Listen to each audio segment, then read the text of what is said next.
Hey Tubies, it's Psychic Bob. Oh, I'm knocking stuff over here. Welcome to Saturday. Today is our Spiritualist class, and as I promised you last week, we will have a channeling. So stay here, because right after our class, we're going to have a trance channeling. I'm so glad you guys are here. Well, you know, the last few weeks, we've been going through Sylvia Browne's book, Mystical Traveler. And we're going to continue with that with that next week. So we're going to put that on the shelf for today, because for those of you who were here last week, you may remember that I talked about, we're going to look at the NSAC Spiritualist Manual. And, you know, I showed you another manual, which was the General Assembly of Spiritualists. I can't find that. I have it here. I think it's stored in my suitcase. But I have another one, which we talked about. But this is the original Spiritualist Manual. I was part of the NSAC, National Spiritualist Association of Churches. And this is the book. When you join the church, you get one of these books. My original book that I was given was lost, but this is a replacement that I bought. But I love it. One of the things that they have in here, which I think is really nice, is they do a brief synopsis of the philosophy of spiritualism. There you go, the philosophy of spiritualism. And I thought we would talk just about a few points in here that are really, I think, very important, okay? And we're not going to go through the whole thing because it's really long, but I'm just going to hit on a few points, because the way this is written, it's little snippets of the philosophy, so you can really read it in any order. But they have title headings, like the first one's called Infinite Intelligence. So I'm going to read that. Infinite intelligence. This is the NSAC definition. Infinite intelligence pervades and controls the universe, is without shape or form, and is impersonal, omnipresent, and omnipotent. So what they're saying is that the divine spirit, God, is beyond all form. And really, he's all forms and he's beyond form, really. And he's throughout the whole cosmos. And I don't even say the word he, I'll say it. Because God is male, God is female. In the spiritualist church, it's interesting, many spiritualists will say Mother, Father, God. They pray to God in the Mother, Father, parental aspect. Which, interestingly, you know, when I joined Wicca and I learned about the goddess, I thought, oh, how interesting. I was already getting a little lesson in the goddess through spiritualism.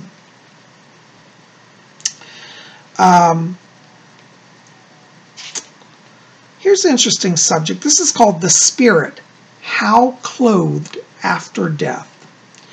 After the change called death, okay, when you die, the spirit is still clothed with substance, but of a more ethereal kind, corresponding with and suited to the conditions of its environment. This is known as the ethereal or spiritual body. And I can tell you, I have actually seen physical spirit manifestations. And the spiritual body is literally an exact duplicate of our physical body. But it's made of this ethereal substance, which many people call ectoplasm or teleplasm. And so everybody's soul substance is made up of ectoplasm. In fact, they've done experiments that during a seance, when spirits materialize, it pulls power, it pulls ectoplasmic power out of the medium and out of everybody in the circle. And they've actually been able to demonstrate and weigh it. And according to the scientific studies, the ectoplasm, which is our soul energy that's used in a seance, it weighs about 4 ounces. And they've also done studies that when people die, they take their last breath and expire, they lose about 4 ounces. Nobody knows what this mysterious 4 ounces is, but we spiritualists call it the spirit body or ectoplasm. So it's light as gossamer, yet it's very powerful because it's eternal. And you know, the spirit body never dies. Okay. Man's individuality. In the spirit world, man retains his individuality, and the unfoldment of his mental, moral, and spiritual faculties is contained indefinitely by processes not unlike the manner pertaining to this world. So basically what that means is, as you are in life, so you'll be in death. You're going to be over there, the same person. You know, if you have And Uncle Charlie, say Uncle Charlie loved to read, the newspaper every day, and he just was obsessed with reading the stock page. Well, when he dies and goes to spirit, guess what? He's still going to be looking around for a newspaper, still wanting to read the stock page. Our individual personality continues after death and doesn't change. I mean, it changes in the sense that we'll have opportunities to grow and to evolve, but who we are right at death is not any different than who we were when we're in the body. This is interesting. Here's a good topic. Substance and formation in the spirit world. The spiritual world is composed of a series of concentric zones or spheres, the innermost of which immediately surrounds the earth. The spiritual world is in one sense a material world, but it is higher, both in its constituents and in the order of its formation. The difference is similar to that of the rose and its exaltations. The best imponderable emanations of the earth gravitate to what we call the spiritual world and help form its substance. What they're saying is that which is elevated in consciousness can transcend the physical and go into the spiritual. So, like your highest thoughts, the beauty, like it talks about the beauty of a rose, that beauty of the rose isn't just a physical thing, it has a spiritual essence that exists in the spirit world as well. And for many people who have been to the spirit world and come back, they've all said the flowers there are beyond any beauty that we can imagine here. And I think that when we admire physical beauty here and find joy in that, it somehow elevates all that energy into the spirit world where things are even more refined and more beautiful. And going on, it says, the earth, as well as all other planets, eliminates its finest aura and atoms, which ascend in the form of atmospheres and imponderable elements, which, half suspended at a point in space, where the inward principle of affinity begins to operate. These accumulated emanations associate and become compact, firm, strong and incoherent. And this progressive development goes forward until a vast Aurelian zone is formed. The most rarefied emanations of the denser zones near the earth, always gravitating outwardly from the earth to be incorporated into the more refined zones and spheres. The substance of which the spirit world is composed is tangible to the spiritual beings which inhabit it. Basically, again, it says everything that's here exists there. There's the Star of David. It's got the two triangles interlaced. Well, that symbol means as above, so below. As below, so above. So look up Star of David. It's a 6-pointed star. And so basically everything that's here goes there, but it takes on a finer sheen of pure aura. So this is why, they have a saying, thoughts are things. If you think high and you think good and you think well, you create that reality in the spirit world, and that's what you will attain. So guard your thoughts. Don't be hateful and jealous and vindictive, because that creates a reality also, and your energy connects to that. Isn't that wonderful? Here's another topic I think is really good. It's called man's moral status after death. After the spirit has severed its relations with the physical body, man's moral status is the same as immediately before the change, and he enters into a high or low estate according to his attainments in this world. By a subtle law, both the good and the evil he has done are fairly weighed. He himself holds the scales and renders the judgment. Ooh, now let me tell you, I can directly confirm this is 100% true. Many spirits have come to tell me, but I myself had a near-death experience. And one of the things I learned when I was dead, literally, and over there, was that God does not judge us. Infinite intelligence is a loving force that connects with our consciousness there. We judge ourselves. So you are creating your own heaven or hell, as it says in the Spiritualist principles. We create that. So your status, this is a kind of a myth that goes around the world. I've seen people, and you've probably known them as well. You know, they live a life like a hellion down here. They terrorize people. They drink, do drugs, act wild, get violent. They have no redeeming qualities, at least not many. And then people at their funeral, I've seen them, you know, die, and then people have a funeral, oh, so-and-so's in heaven with the angels. You know what? No. If they were not elevated spiritually on earth, they're not going straight to heaven in all the glory. They're not. They go to a place where they can work on taming their grosser elements. Because those grosser elements don't just suddenly leave you. They're embedded in your very consciousness and soul and do go with you into the spirit world. Again, thoughts are things. Raise your consciousness and you'll raise your afterlife experience. Now, not to lose hope, here's the next chapter. Earthly deeds affect spiritual existence. Good deeds springing from a good heart have a creative force in building pleasant abodes in spirit life. And conversely, the sinful create their own unhappy habitations. The wicked must compensate for their evil deeds here or hereafter and attain a state of justice before they are prepared to enter upon the path which leads to spiritual happiness and progression.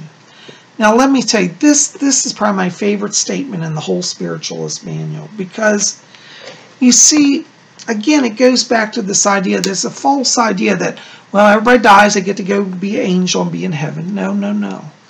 You know, we've all known, I'm sure you, at least you know somebody who died in a state of questionable moral status, let's just put it that way. You know, maybe they were strung out on heroin, or they were stealing from people, or they, you know. Well, see, a lot of people say, you know, well, you know, will they ever pay for that? Well, they say, well, I know so-and-so, he cheated everybody, robbed from everybody, tried to kill people, and got $1 million and died very wealthy. Yeah, he may have made it in the worldly sense, but the spiritual world has a balance. There is a recompense. So all the evil that you do, you will have to face it in your own self-judgment. And as the cosmos takes you to the sphere to which you're attuned. So those evil people we know, those cheaters, those liars, those backstabbers, they're not, unless they raise their consciousness now and start changing, they're not going to a high place. So take rest in that, because I know somebody said to me once, well, you spiritualists all believe everything's happy in the spirit world. And they said to me, what about these child murderers? You know, you hear these people, they abduct and murder children. And I had to tell this, I said, these people do not go into the light of glory in heaven. They go to a dark realm until they make amends and repent. Now, some souls are given them, it's literally the mercy of God. They're given the opportunity to serve the very people that they've hurt. They're able to be, in a sense, guides. And through understanding what they've done, they repent, they raise their energy, and then they're better for it. So you see, even evil people will be given a chance, but they still have to deal with what they've created. So don't think that those who've attacked you and tried to murder you and lied to you are going to just be floating through the spirit world. No, they're going to have to do some hard work. And I think that's the justice of the universe. The cosmos has a balance. And so, you know, many of the people talk about karma and karmic balance. I think that's really true. And spiritualism affirms that. They may not use the word karma, but that's what they're talking about. Well, guys, I'm going to keep this class short, but I wanted to share with you, we're going to go through more of this in the coming weeks, the Spiritualist Manual. I don't know if they still publish this. I think the NSAC must make them. Check the website. I'm going to put the link to the website below. You might want to contact them and see if you can get a copy of the Spiritualist Manual. I think they're still on the black. They've been in this black cover with the gold text for as long as I can remember, like over 20 years. And this edition's from 1948. Okay, and so I got mine in the 1990s, and it was still exactly the same. And I think they still make it the same look. Hasn't changed. Anyways, listen, I want you to pull up your chairs. We're going to have a seance. So keep it here. Well, I tell you, Tubies, it's so good to be back with you. It's been a while since we've had a channeling because, you know, physically I've been recovering from the tick and then dealing with my mom the last few months, so we're a little behind on doing our trance channeling, but I'm just glad you're here today. And we're going to open up the channel and see what the spirit people have. So I want you to pull your chairs around here. If you were at my home, we'd put you in a little circle here right around my chair, and we're going to see what the spirit world has. I'm going to go into trance now. And when I go into trance, the spirits overtake my consciousness and speak through me. So I never know what's going to happen or if anything will happen. You know, I just pray they show up. Anyways, I've sent out the word to the ethers earlier today that I'd love to hear from the spirit world. I think they're going to be with us. So get comfortable here in our circle. And let's see what's going to come in from the spirit world. I'm going to turn down the lights here as I settle down into my trance.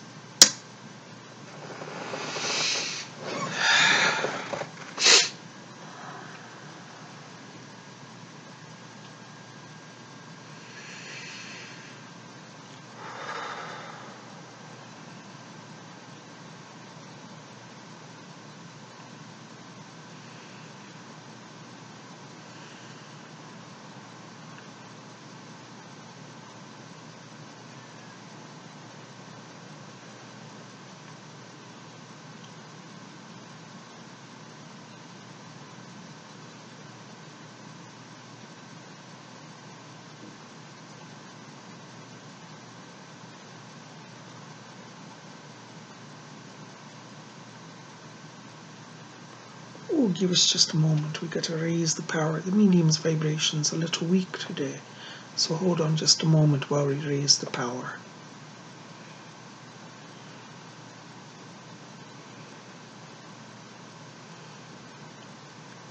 Oh, there we go. I think we're in the body. Can you hear us out there? We tried coming through just a few moments ago, but the power was a little weak.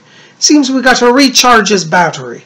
Well, the good thing is, when we spirit people come through, we raise the vibration, and hopefully it'll impart a little more physical vitality to our medium. Well, yeah, this is Fletcher. I'm not going to beleaguer the point, but just let me say that I've been hearing a lot of you be calling me out there, and I have been answering you, and many of you have got signs from me. So keep your vibration high. Keep looking to us. We're really here to help you, and we want to be with you. I'll be stepping from the body. We won't be able to stay in too long today, but we've got a few people that want to pop in and say hello to you. This is Fletcher, over and out.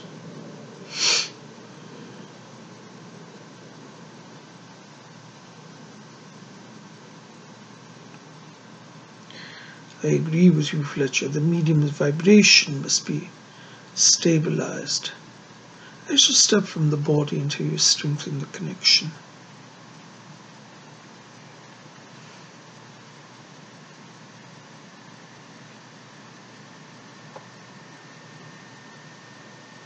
I feel that the power is coming in clearly now.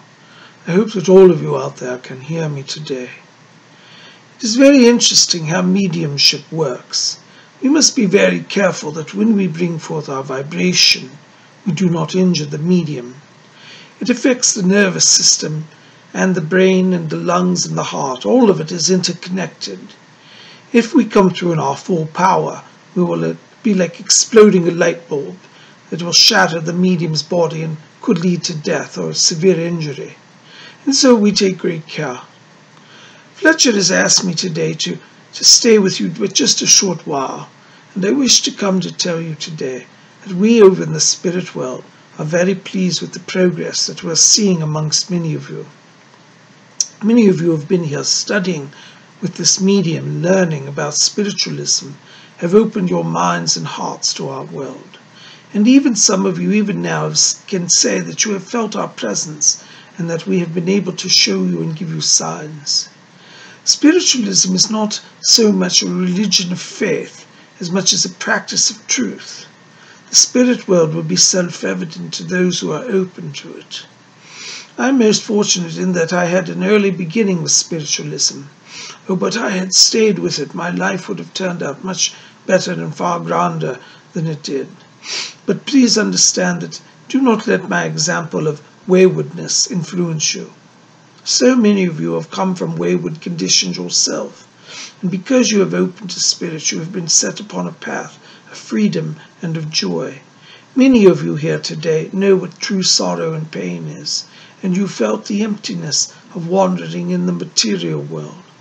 The material world has its glamours and beauties and funs and attractions, but do not mistake those for the true light and joy of the spirit world. In the spirit world there is true wisdom, true knowledge. Here there is no decay. In your world everything is subject to decay. You will fight and almost kill each other to attain a material item, say for example a fine automobile. There are some of you who, if you are honest with yourselves, have cheated and lied and perhaps injured some people around you to attain success in material goods. But after you have these material goods, then what happens? After a while they are no longer satisfactory, they are no longer intriguing, and your eye wanders for something else. Understand that the human spirit is meant for eternal things, not temporary things. This does not mean that you cannot have fun in the world. In fact, you should enjoy your incarnation. An interface with the material world is necessary as part of your growth. But if you forget the spiritual world in seeking material things, then you will go far astray. In my old life, I turned to alcohol and to drugs, thinking that it would elevate my soul and consciousness. And instead I ended up in a stupor. It ended up leaving me bankrupt, morally bankrupt and materially bankrupt. And in the end I had wasted most of my latter years. Do not make this mistake. When you stop and you meditate each day, you raise your vibration. And it is the light that comes through you that is true life and true light. And if you embrace this light, you will find that you will have great joy within. The material things are fun, but do not invest your entire soul in them, for what should happen if they should all go away? In the earth there are those who become despairing and despondent, for they've invested their entire life in the material world, and when the calamities of the world come upon them, and they lose their bank accounts, they lose their homes, they lose their automobiles, then what is left? Many of them find despair and commit suicide. And then where do they go? Into a lower place of darkness in the spirit world. Do not follow this example. Let your light shine. Embrace the true reality. As I previously said, you can enjoy material things, but they should not be your heart and joy. They should be fun. I suppose the word I should say is toys. Toys along the way on your journey. But do not invest your entire being in obtaining them, nor maintaining them. Remember that all things in the material world are transient, and so the beautiful car that you have today, what will it be in 30 years from now? Oh, I suppose some of you will say it will be a fine antique automobile. We will preserve it. But the truth is most cars today will not last 30 years. And if you do have a car in 30 years, what will it be? A bucket of rust. So you'll see even that most beautiful car, whether it be a Honda, is that the word Honda? I think that's the car. You have to understand this car did not exist during my earth time, so I'm not familiar with it. But in my day, the finest was a Rolls Royce. So whether you drive a Honda or a Rolls Royce, in 30 years, where will your car be? Most likely rusted, decayed. Some point along the way you'll have to change the tires, perhaps have engine repairs. You see, even the finest things in the material world do not last, so do not hold on too tightly to them. Enjoy them, but let them go when it is time. And if you have this, you will be free of material contamination. Material contamination is when a soul becomes so enwrapped in the material world that it forgets who it is. This is the most parasiteful soul, for if you continue in that path, when you die, you find yourself wandering in the darkness, as I did. It is most fortunate that this medium was conducting a rescue at the time and allowed me to come across. But see, you do not have to go to the place of darkness. That is reserved for those who are truly evil. Do not go there out of ignorance, you see. There are two ways to drive in the dark spheres. One is through ignorance and one is through willful evil. Both will take you to the same place. albeit around, I suppose, different people. Even there are different spheres, but overall it's basically the same, a place of purgation. In the Catholic faith, they call it purgatory, and this is a true place that does exist, and you do not wish to go there. Make your time on earth such that when you return home, you will be in the light. It is not hard to attain that light. It only requires that you be aware, that you wait on the Spirit. Call upon our world. We will help you get back home. You do not have to fear the material world. It will not engulf you nor enslave you if you keep a mind that is focused on the higher truths. Richard has interrupted me and he's asked me that I step from the body. He says that the medium's power is waning, so we shall not overtax his physical apparatus. But I wish to leave you with these parting words. Remember to call upon our world. This is the true world. Your world is a construct for your learning. It is passing day by day. Do not become entangled nor enmeshed. Use it as a school, but know that when it is your time, you will return to our world. Thank you for receiving me this evening. My name is Alfred.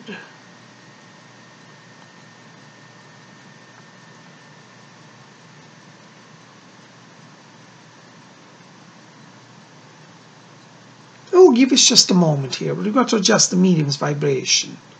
This is Fletcher, over and out. Oh, there we go. I think we got another person who want to be speaking to you, so I'll be stepping out. Greetings, my dears. This is Rose. Oh, it's been such a while since I've been able to be here with all of you. Do you know, those of us here in the spirit world, we eagerly await the opportunity to come and speak with you. And when we have the chance, oh my dear, we line up in queues a mile long to get here. There are many spirits here tonight who are listening and eager, wanting to hear what is going on upon the earth. If you call out now to your spirit guides, I can assure you there are many here with me right now, and they will hear your calling and your plea.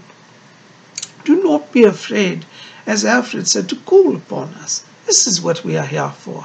We love each of you. You know, there's the old saying, therefore the grace of God go I. And you know, my vicar at the church used to always say that. And you know, it's very true. We should not look upon people in the earth with judgment. It's very easy to say, oh, that person over there, well, they're less than, or that person over there, well, they're not quite right. Or, my heavens, I'm so glad I'm not like them. Do not get caught in this error of judgment. Know that each soul is on a journey. Sometimes those who appear the least intelligent, or the least powerful, or the least beautiful, are far more advanced souls. Sometimes the most advanced souls take on humble surroundings, and they clothe themselves in bodies that are less than, should we say, desirable. And the reason being that they want to focus on the inner life rather than the outer life. That is a way to be in the world and yet not of the world. My vicar used to say, Jesus always taught this, be in the world but not of the world. Well, I have to tell you, that was one of the lessons that I kind of overlooked, for I was very much in the world and of the world, and I must say very much full of judgment. But you know, my dears, if you can let go of self-righteousness, if you can let go of thinking of us and them, and learn to say we're all on the journey together, then you will have joy. You know, since coming over here to the spirit world, I've learned of all the foibles of humanity, and I must say I had many of them. But over here you learn to let go of that, drop it away, and when you see the light, you resonate to its vibration. Now, do not feel bad if you say, Rose, all my life I've tried to be spiritual, and yet I find myself slipping back into that material mindset. My dear, this earthly world is a veiled world. The light of the spirit world is not fully visible there. It is veiled from your very experience in order that you will feel the separation and therefore want to grow. Infinite intelligence, as we call the divine, does not hate anyone. He does not sit in judgment nor punishment. But infinite intelligence surrounds us all, guides us with gentle promptings and whisperings. But only those who take the time to listen will hear. Only those who quiet themselves down will receive a message. So if you're saying, Rose, I never hear from the spirit world, I've been asking for help for years, ask yourself this: have you made yourself still inside? Have you entered into that place of silence? You see, if you do that, then you will have peace. And once you attain that, the doorway to our world will open to you. So be patient with yourself and be patient with us. It is a process we all work out. We're all working out how to balance the vibration so that we can communicate with you. As Fletcher said earlier, this medium's vibration is a little weak, for he's been doing a lot of healing. And really, if we had our way, we really wouldn't be here that much today with him, but he really wanted us to come, and Fletcher said it was all right. So here we are. Anyways, my dears, I shan't stay long, but I did want to just pop in here to let you know that you're not alone. And as Alfred said, do call upon us. Let go of your judgment and live in love, and then you will have peace. Fletcher says the medium's power is waning now, and so we shall not tax him. And I do feel the power starting to fade. But I thank you for being here with me, and I do hope that you will continue to call upon me, and know that I will come and help you every day. Isn't that name's real?